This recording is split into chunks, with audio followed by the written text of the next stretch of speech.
Good morning, welcome to Morning Review. This is Kim Watson speaking for Ezeetrader. Okay, looking at the euro dollar first, and yesterday, it's sort of second day in a row that we've had. We had a doji the previous day. Yesterday we ended up with a shooting star. So there's certainly some uncertainty of where we are. The price isn't holding on to its gains, it's falling. I mean, it double topped yesterday in the morning. It's since then we've seen it chop quite considerably, so it may suggest that the easier route in the short term may be to the downside. Now I've drawn a trend line on here, break this trend line, and more likely the lows there could see us coming back at least towards yesterday's lows there, towards the S1 sort of area. Maybe even if it gets any sort of movement, any momentum behind this move, we could see it running right the way back to Tuesday's lows there. So it's certainly looking a bit iffy at the moment for me. So there's very little news due out until midday. We've got the US retail sales. There's some very low value or low key news out before that point, but retail sales is the key thing at 1:30 for the US, and unemployment claims at the same time. So nothing of significance due. So it'll be interesting to watch this market. Now, of course, as the Greek situation continues and you get comments coming out from that, and that's the sort of thing that may move it either way with a bit of a speed. But certainly to me, it's with the fact that it cannot get a hold on to its gains there, it's suggesting there's weakness there. Looking at the pound, well, the pound managed to hold on to its gains, and it closed right on or fractionally above the 200 moving average. Since then it's pulled off. It's got the potential it's maybe finding a bit of support on the 4 hourly 8 moving average there. It's got the potential of moving back to the upside. It's certainly in trend now. It would suggest that it could push up further. However, if we do see it start breaking down, well, maybe same sort of thing, looking really back down.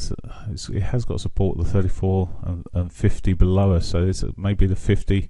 We may get a move back towards that again, but at the moment my earring is awkward because it doesn't fit with the euro, but it may be to the upside. But if it does start rolling, breaking this current low of the bar at the moment, which hasn't got a lot longer, I guess 60 minutes, yes it has, it's got another 40 minutes, but if we see a continued shuffle down, well, we'd be looking at the sort of daily S1 targets and maybe even lower.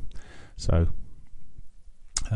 we just watch how it goes. As I say, no news there either, so it's only the retail sales from the US that's really going to affect these markets. Looking then at the dollar yen, and it's bounced so far off for the daily 21 and monthly pivot there. It's given it a decent bounce, coming up to some resistance where it's sitting at the moment into these moving averages and the bands there. The moving average is the 8-day moving the 4 hour 8 moving average, and the band.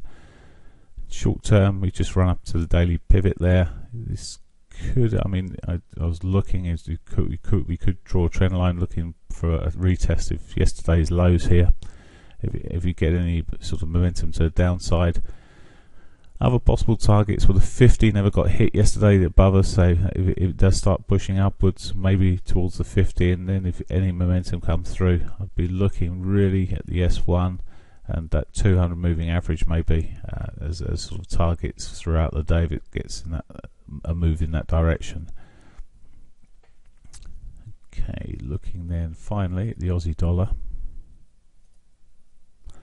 And the Aussie dollar's sat there again. It pushes up higher, pulls back, and it's struggling. It's in a sort of a tight zone at the moment.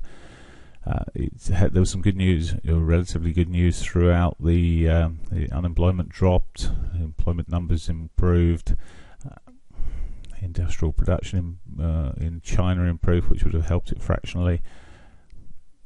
It's there's some sort of glimpse of hope there, but not really holding on to them. It's a bit like the euro in that respect, and we've seeing these bars with sort of long tails or long wicks.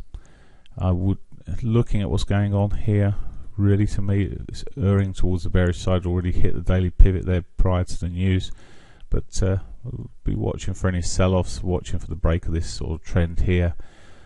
If it does start moving up, you could almost draw a trend line across the other side here. If it does get any sort of wiggle on, well, the daily R1 would be a sort of key to, if it can break the highs, that is, the daily R1 would be a good target for the upside.